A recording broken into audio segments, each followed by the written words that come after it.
So for example, if I don't like the rec approval process, I don't I don't own that process because the recs are essentially driven by the position management piece, and a different team owns position management. So if I want to make changes, it's not like I can just go do it. And it's not even like I can just go to the position management person and say, hey, we need to unlock that field because I don't want the recruiters to have to open tickets to make changes to recs. Um, but then it's like that also impacts the people services team and it impacts the digital services team. And so it turns into like you've got to get a lot of people in the room to really make changes to processes. Hi, and welcome to the show. I'm Johnny Campbell, CEO and co-founder of Social Talent, and this is take 3 of my intro to this week's podcast. So I'm not really on form, so let's hope I don't mess it up. This week, I'm really delighted to welcome Molly Sly to the podcast. Molly Sly is the head of Global Talent Acquisition Enablement at Sage. She's joining us from the US, and we're here today to talk about the importance of TA Ops in 2025.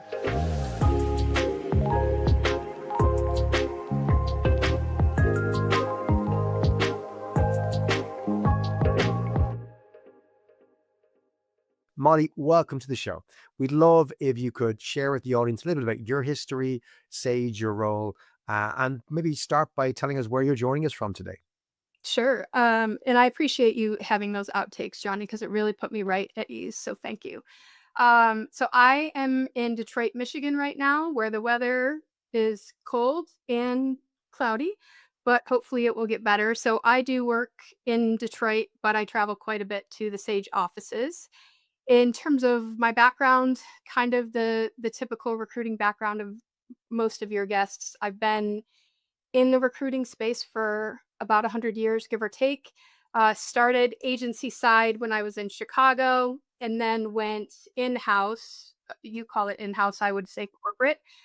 Did corporate for a few years. And then when my kids were little, I went out on my own and did contingency based recruiting and got into some RPOs and then was lured back into the corporate space where I've been now for the last 10 years. I spent 6 years at Experian and then it'll be 4 years for me at Sage in next month. So I started at Sage as a TA manager, managing recruiters for our all of our product and tech hiring, but also marketing.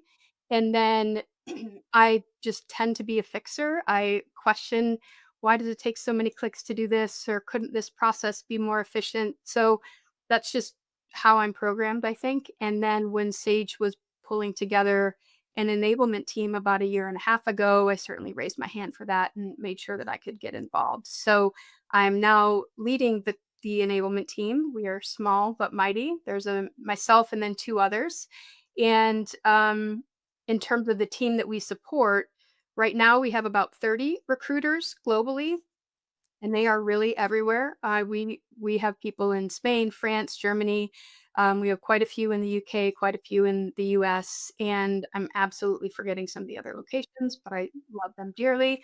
Um, we have about 11,000 employees at Sage, and for those that don't know, Sage is, Sage has been a leader in the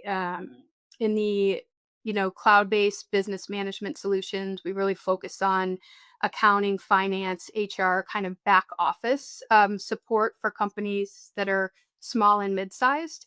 I know we're much more well known in the UK than we are in the US, but we're really trying to get our brand, build our brand strength here in the US as well. Um, in terms of what's new and exciting with Sage, I mean, obviously AI is everywhere. So we do have Sage Copilot, which we've rolled out, and it's basically an AI powered, productivity assistant for. It's not in all of our products, but it's in some of our biggest products. So it's making an impact, and that's all very new. Um, and I forget what your other ask was, but I think I've checked the boxes. Have I? You sure have, Molly. My other ask was the kind of skills you hire for. Oh. So folks might guess you hire accountants. You probably do hire some accountants, but not really. That's not the main bulk of what you hire.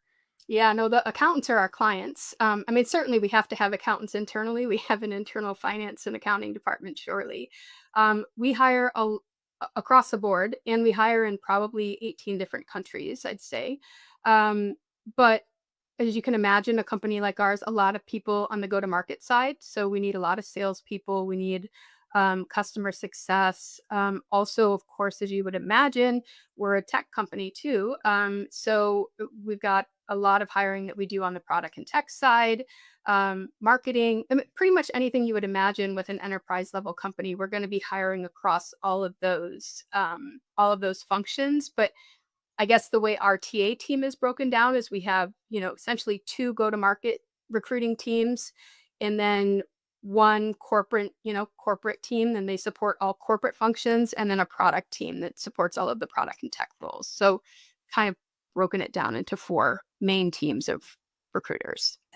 10 years ago, Molly, the type of role you're in at the moment, the team that you have didn't exist really in corporate recruiting. Not at all. Didn't have a name, it wasn't a function, might have been somebody's responsibility while they also did some recruiting. But the kind of world of TA ops has emerged in the last decade as a critical backbone to any scaling team. And it's kind of the way of leveraging scale without just adding more bodies to try and handle recs.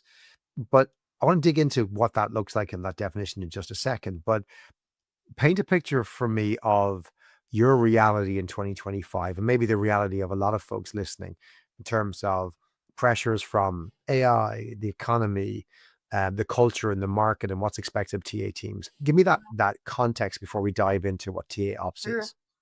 Yeah, I think it's a really tough time to be a recruiter. I'm not going to sugarcoat that. And our recruiters are troopers, which is why I love being in a role that allows me to try to make their lives easier. But, we've gone through so much in the last couple years. There was COVID, there was a great resignation, then there were all the layoffs. And now what we're really feeling and what's impacting us is I'm sure many people are in this boat too, but, the return to office initiatives, and Sage has great offices. We have amazing offices. We want people in them. We're not asking anyone to go in full time, but most of our roles now you'll see are posted as hybrid roles, 3 days in one of the offices. And so that's been really tougher than you would imagine. And I don't know if you hear this from other people too, Johnny, but the number of candidates, even if they live within 10 miles of an office, that don't want to go in, it's pretty remarkable. So our recruiters have had to work extra hard because they've got the great candidates, but then they've got to go get more great candidates because those candidates are deciding, you know what, I don't want to go into an office. So in terms of the landscape, again, what everyone else is experiencing, smaller TA teams, yet the company is still talking about how important talent is because obviously it drives our ability to succeed. And then, in an environment that is truly changing like every day. Microsoft just had a massive layoff. So when stuff like that happens, you also have candidates that are a little bit more gun shy to make a move right now. Even if we're offering them an awesome opportunity, there's always that fear of, "Ooh, do I wanna be the last one in if there were gonna be layoffs?" Whereas right now, I'm very secure at my company. So there's a whole lot of things that I think are going on, but for us, we also are a global team. We had to learn how to recruit in areas that we don't live in or maybe haven't even visited. So there's a lot being asked of recruiters, and then you've got AI literally everywhere you look. And so we've dabbled with some things to help the recruiters from an AI perspective, but we haven't brought in any specific like AI tools to help. But I just think it's a tough time for them. It's a tough time because of what the market's doing, therefore what candidates will and won't consider right now. Well, and when we talked about TA ops, we had to, between us, just do a little bit of definition because you pointed out a lot of folks, when they hear about ops and TA, they're thinking about, the operations part that do the scheduling and maybe the organization and the administrative parts of TA. And that's not what we're talking about. So to frame TA enablement in your world or TA ops for a lot of listeners, what are some of the core parts of that role? And what is it? What is it not? How does it fit Mhm. the wider team? Mhm. Now keep in mind, I had to learn this because TA enablement, recruiter enablement is so new. But enablement essentially is making sure that the recruiters have the tools, the resources, the training, and the processes that they need to be more than successful in their job, to really accelerate what they do, which you want to take away all of the administrative hassles and burdens. You want to cut through barriers for them, make things more optimized so that they can, you're giving them the gift of time back, hopefully, time to go talk to more candidates and build those relationships. So that's the enablement piece. It's more focused on a lot of people I hear talk about it, talk really a lot about the training side of it. Um, on the TA operations side, or what I had heard a lot of is rec ops. People are kind of using them interchangeable, but I don't think they are. I think rec ops is more on the infrastructure and process, not process, infrastructure and like tech side of things. Um, but what I will say is that if you don't have, like, we don't have a rec ops team. We just have my enablement team. So we are essentially a catch all. And that's why when you brought up TA operations, I was like, oh, I hadn't heard that term yet, but I think that's essentially what we're doing, because we are doing all the other things that a rec ops team would do. Mm. Plus, we're doing those enablement pieces. So I think most companies have either one or the other. They'll have a rec ops team or they'll have enablement, but I think there's very few that have both. If we had both, I think that'd be remarkable, because we are a team of three and it's a mighty load for sure. I think the first time we had a guest talk about this was about 4 years ago when Ellen Bailey joined us. I think at the time she was with Intel, then she's been there with Smart Recruiters. Now she's moved out of a TA ops role and into running actually a marketing team for Smart Recruiters. But Elaine at the time was telling our audience that, she believed every team should have this TA ops function. And, she did some maths. I think she said 1 in 6 or 1 in 8. I can't remember the exact number she gave us, but she said, for every 6 recruiters you have that have a rec load, you should hire a TA ops person, because rather than hiring a seventh recruiter, you can make the 6 you already have super productive, Hmm. smarter, and that the benefits are massively better. Like, you're getting more than 1/6 of a benefit per recruiter. You could amplify that with better ops, better everything else. And really, the history of this, again, those listeners who aren't familiar with the structure or are new to it, we're just following something that has existed for a little bit longer in the wider revenue organization. In revenue, again, there's confusion. You mentioned rec ops, TA ops. In the revenue world, the go-to-market world, go-to-market ops are revenue ops, marketing ops, sales ops. They're, pardon me, sometimes interchangeable, but technically a little bit different. But Hmm. they're all in the same family in terms of, the go-to-market world. A few years ago, when they're looking to optimize, said, we need a team that just look after our sales and marketing processes, or they look after our tech stack, they looked after our enablement and training, they defined our processes for selling or for supporting a customer, whatever that looks like. And so I think, the recruiting world looked, as it has often done in the past, to that go-to-market world and said, we need some of that. That works for us. Sure. And for you, when you talk about rec ops, TA enablement, even in the last couple of years since its development in Sage, what are some of the kind of wins or benefits as you've seen from the work your team has already done? Before we kind of talk about what you're Sure. doing right now or looking at, what are some of the things that you've done, some of the things that you weren't able to do before this because everyone was just rec carrying or Yeah. managing folks at recs? Yep. What were some of the first projects you got stuck into? Okay. No, that's a great question. So, and I think it's so, I do think every team needs at least one person in this kind of role, because everyone is so busy running their desks and filling roles and putting out fires, and no one's doing everything that they need for support. And so when we first rolled this team out, the two things that I really took on right away, number one was at the same time we moved to a global model. So we truly did break our teams up and said, okay, product and tech, you're taking all of the roles regardless of what country they sit in. If it's a product and tech role, you're on it. So, hey, recruiter in the US, you might be recruiting in Romania and Portugal. And so the recruiters were all like, what the heck? I don't even know how to do that. We don't have anyone sitting in Portugal and Romania. So one of the very first things I had to do was to build out, I called them regional playbooks. So we have a regional playbook for each country that we recruit in. And what I did was, if we had recruiters on the team that had recruited in that country, I would ask them all the questions. What's the currency? how well is our company known there? Is it an easy sell? Is it a hard sell? What do candidates want to talk about? Uh, what, just all the things that you would need to know legally, what needs to be on a job description, what can't be on a job description. Will people be used to me messaging them in English, or do I have to take my message and translate it to whatever that language is, but let them know that English is a must? All of those things we had to do for each region because that was immediate. So that was a very, very quick um, project to do. And then the other big project that I think goes along nicely with it was we needed a repository, and I think anyone in TA here thinks I should have it's in the SharePoint tattooed across my head because I've put so much time and effort into creating a SharePoint where the recruiters can go.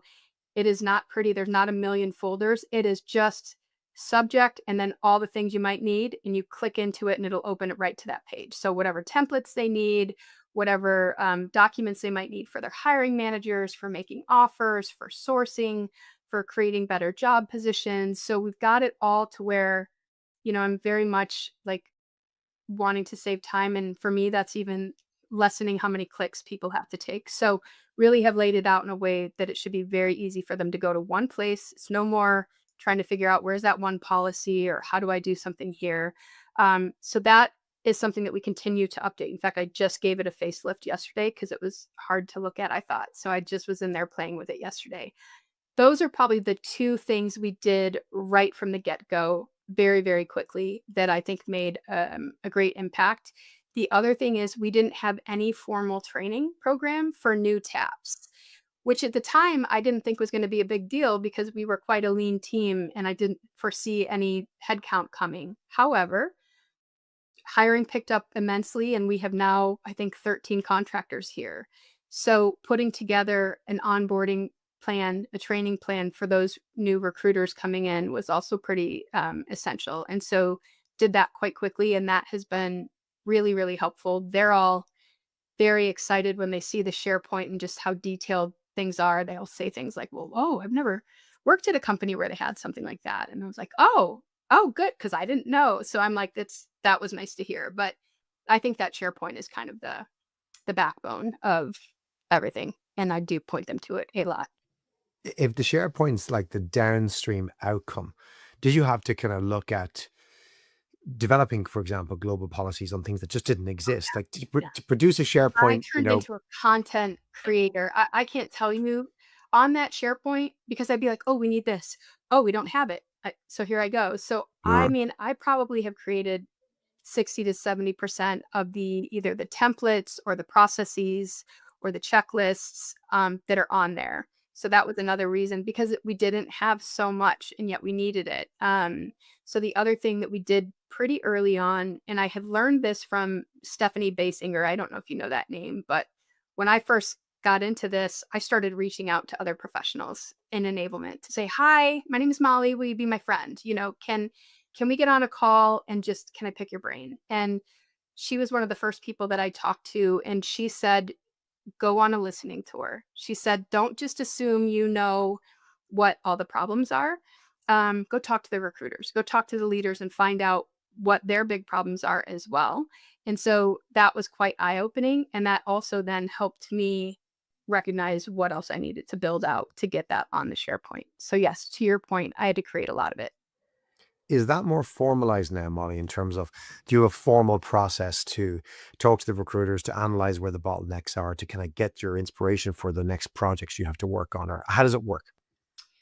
So we try to do check-ins quite a bit, but they haven't been formal. So we were initially like, I just had someone join the team 2 months ago, and she was a TAP that has done all kinds of, she's gone to boot camps for analytics. And so we really needed to dive into the data. And so I needed her on the team. And so she just came over and I said, why don't you go do one-on-ones with every recruiter, just make sure they know what your role is going to be, but also, show them the couple things we need them to be following and then give them some gifts, right? And the gifts are things that we have learned that are going to help them save time. And so she did that. So we do check in like that. This week I've gone to all of the I mentioned there's 4 recruiting teams. I've gone to each of their team meetings because I've got quite a few things that have changed recently that I wanna roll out to the recruiters. Typically, we would do that on a monthly call, but also those monthly calls are really packed, and I don't know, recruiters seem, even though they're really good with people, they seem to get quiet on big all hands calls, so they don't, say, "Well, wait, that doesn't make sense," or "Can you consider this?" So, I'm trying now to join the little team calls a bit more often because then it's 4 or 5 people at a time, and we're Mm. communicating much more, and they're giving me feedback immediately. So we don't have, like, a true process set in place for how often we touch base with them, but we definitely are trying not to go overload on communication, which was absolutely happened at the beginning. The beginning, we would do something, email it out. Everyone's drowning in email, and everyone gets pinged 30 times a day, on their teams. So I've actually taken quite a few courses in trying to figure out the right way to communicate with the taps to make sure they get it without overwhelming them. And one of the things that has worked for us is if it's something that comes up quick and I need everyone to know, I will message the 4 managers of the teams and say, "Hey, this has happened. Can you please make sure your taps know?" And so that way I'm going to we're just saving the emails that don't get read or the Mm. chats that don't get read and making sure that they're hearing it directly. So don't have like a process in place exactly, but I'm very visible. My team is very visible, and I get pinged all the time with, "Can you look at this? Can you help us with that?" So, um, The timing was probably apt in that, correct me if I'm wrong on this, but about a year and a half ago, when the business launched Copilot, there was a surge in demand and interest in the product and leads, and your go-to-market hiring, went from low to super high, almost mhm, overnight, with pretty mhm, much the same team delivering on this. Do you have any anecdotal evidence stories or any sort of hard evidence of the help that having the kind of TA ops function in place, having the SharePoint, etc., um, the impact of that had on recruiters who all of a sudden had to try and scale hiring without having more hands essentially to mhm. do it? Mhm. Yeah, no, when and just to say, we did have to bring in some contract recruiters because we really went, I mean, we have already surpassed the hiring that was forecasted for this year, and we're only at, midway through the year. So we've added quite a few contractors, but the other thing that we did again around the time of opening this was we created our first hiring manager training, which I think has been really pivotal in making sure that the hiring managers are easier to work with for the recruiters and that we're all on the same page with like a structured hiring process and making sure that we're giving, great candidate experience throughout, but also to help us make sure that we're hiring the right people better, making better hiring decisions essentially. So that I think has been quite impactful. And I want to say that the completion rate for the hiring manager training is about 70%, which It's I'm very good. actually thrilled with. Yeah, I Mm. mean, I don't know what I expected, but I was like, "Oh, I guess 50 if 50/50 take it, that would be great," but it's 70%. I'm pretty thrilled about that, and we've had managers in 16 countries take it, so, Wow. we now have it in 4 different languages, but I think it also helps the recruiters be able to drive more quickly to, we're on the same page, let's get after it.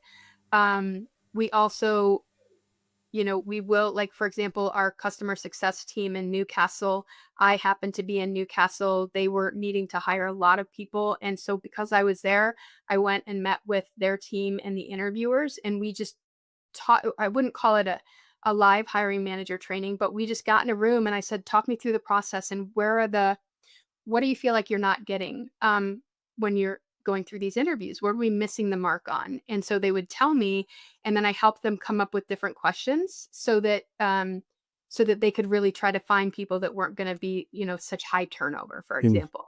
And so that was really impactful. And so that's another thing that I think we'll be doing more of, especially on the go to market side, is, whenever a team or a country needs, group of hiring managers needs some training, that's where I'll jump in and be able to do it on the fly versus doing like a mass. I have done one live training session with Sarah Jackson. We did it a couple months ago on how to ask better questions, how to ask the follow up questions, and really dive deeper.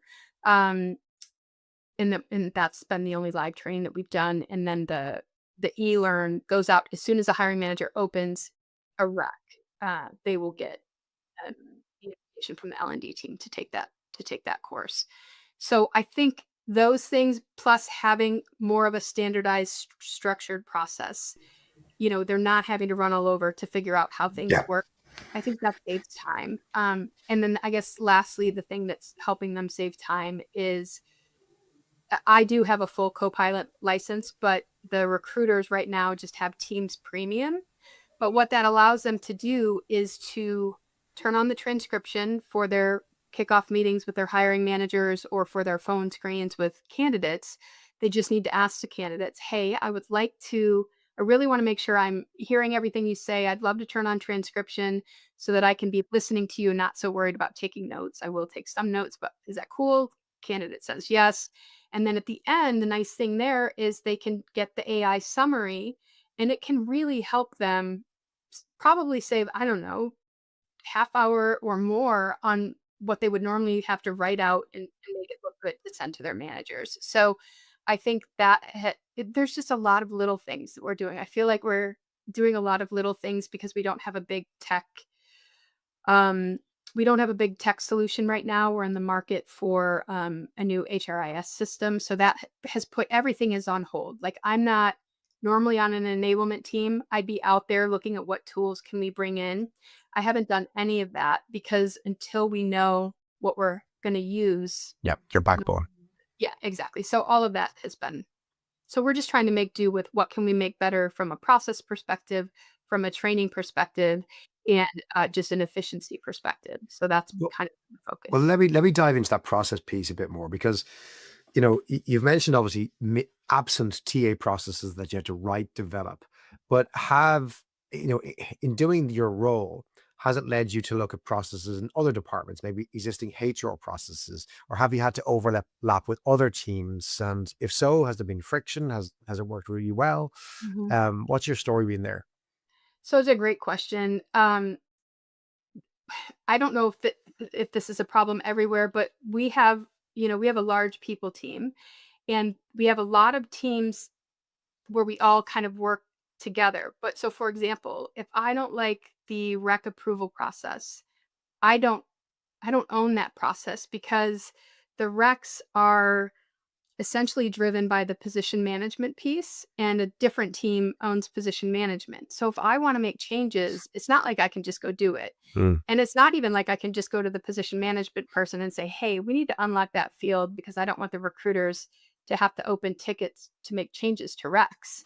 Um, but then it's like that also impacts the people services team and it impacts the digital services team. And so it turns into like you've got to get a lot of people in the room to really make changes to processes. We are there right now, thank God. So we are in the process of having those conversations and really trying to look at because again, even if we bring in a HRIS system, what is that going to take 2 years? Like we have to fix some things now, but it almost always is one of these cross-functional scenarios where I've got to get all the right people in the room and get everyone on board with why it's impacting us, but it's also impacting them and them, kind of like the why and then the let's talk about making it better. Let's talk about solutions. So the story for Sage so far has been phenomenally successful in terms of driving productivity from the team without just adding folks who can take on recs, giving the enablement, giving better tooling, better processes, looking at how you can make things more efficient for the team, upskilling folks as you bring extra contractors in, et cetera, et cetera. Like, this is often the challenge with organizations. It's too late before they realize this. They're getting super busy. They Yeah. haven't done this, so all they can do is add in extra headcount or bring in RPO. Yeah. Whereas sometimes the key is getting ahead of it. So if you're maybe giving advice, and maybe Molly, you might close on this, Mhm. and if I can ask you to think about two different audiences. If somebody is listening to this going, we don't have TA ops, or we've something like that, but not really, what would your advice be to start a TA ops, TA enablement Mhm. function? And the second would be perhaps to the other members of the audience who are like, yeah, we have this. What would your advice be to existing teams or leaders, Mhm. particularly in the current market? So two Yeah, audiences, two kind of different sure. focuses of advice, if you don't mind. So, to the first audience that doesn't have the team, I would say pull one person. So who on the team is the most process oriented? Who on the team is the one that's always like, "Hey, I created a template," or, I feel like every recruiting team has at least one person that's the one that's always asking why, or creating little things to help everybody else and themselves. So I'd say, can you take that person and either just let them move into this role, or even when I first started on the enablement team, I was still 50-50. So, I still managed my team of recruiters, but 50% of my time was on enablement until it was clear that I needed to be full time on enablement. And I think that's what would happen. If you took a recruiter or a manager who's got that curiosity and that drive to fix things, you need a fixer and somebody that wants to do all that. Let them do it even 50% of the time and see what a massive impact that makes. And I think that would be the driving force to help them recognize that we need that role on I a love full that. time basis. Yeah. Love that. That's a really practical way to get started. Love that. Yeah, yeah, and actually, I'm gonna be speaking at RecFest, in July in the UK, and I'm actually turning my speech around now to actually talk about enablement when you don't have an enablement Mm. team, because I recognize, look, not a lot of people do, so why am I gonna anyway, so I'll go into that in more detail in July, and then to those that have the team right now, um, I mean, I would just say continue checking in and making sure that you're talking to the TA managers and the recruiters to determine what's a priority. And the problem is that we have so many things that it's hard to prioritize and things change on a really, really often basis. But the other big thing that's been massive for me, I've been doing it a year and a half. I do just reach out to people that are in similar roles at other country or companies, and I do say, "Hey, would you be open to a call? I'd love to hear what you're doing. I'd love to share anything I can do to help you." Um, I was just in London. I met with 2 people there, Emmy Ferradugo and Jess Carrillo. Um, no one has ever said no, and we literally will then get on a call, and I'll show them the SharePoint, and they'll be like, "Oh, I gotta build that."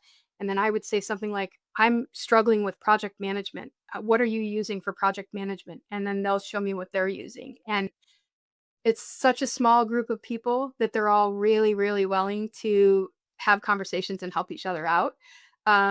So if you're not doing that, 1,000%, I would tell you to do that immediately. I also checked in with, our sales enablement team at Sage to say, "What are you guys doing? What does it look like over here? Show me your SharePoint. Tell me what kind of stuff you're putting together." Because there's a big piece of this where we need to continue to educate ourselves because it's such a new place. I love that. I've been asked by so many people around what's the future of recruiting? What are the roles? What role does AI play? And one of the things that is certain to me is that anyone in TA ops is going to be critical to the future of TA org.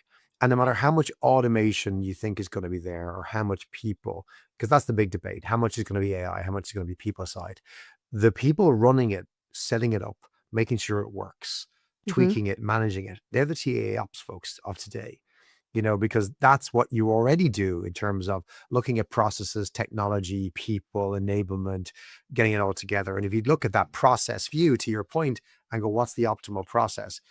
There may be more tech and maybe more AI, and there'll be certainly parts where it's human oriented. But the TA ops team, to me, is at the center of that. So I think those who do have those TA ops teams in place, they're your future. They're the ones that are going to help build this, 5 year from now version of what TA is. And certainly, if you're a recruiter and you're thinking about a new career, TA ops is one of the most secure roles I think that exists in recruiting in 2025. Well, I'm glad you said that. Good. I can rest easy then. So, Well, Molly, we'll hopefully get you on to come back to us when you're looking at that next level of the journey, when maybe the new HRIS is in, you're looking at the yeah, next great. step. We're 2 years, 3 years further down the road of technology. Really appreciate you coming to introduce the concept, the topic to our audience, to share your insights and stories, what you're doing.